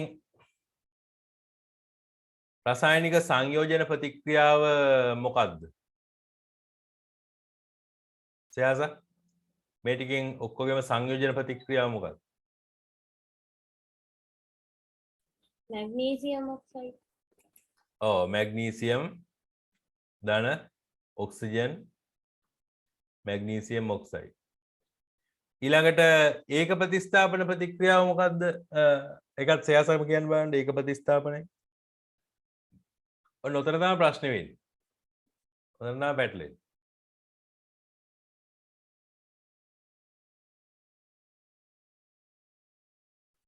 බලාගෙන යන්න කැල්සියම් කාබනේට් වියෝජනය මේක හරියි.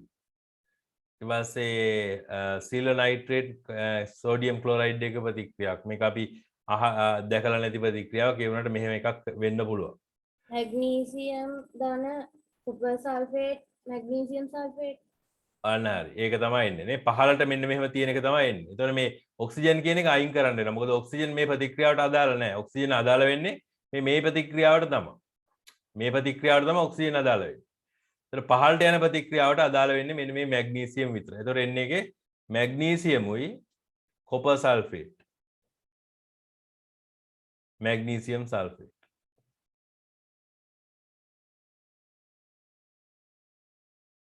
කොපර්. හරි. එතකොට මේ විදිහට ඒක කරන්න ඕනේ.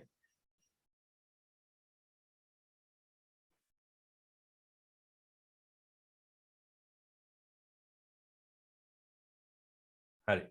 එහෙනම් අපි අදට පන්ති නවත්තමු. දැන් 6:20 වෙලානේ. හරි. අපි අදට පන්ති නවත්තමු. හෙට මේ ධාරා විද්‍යුත ඉතුරු ටික කරමු.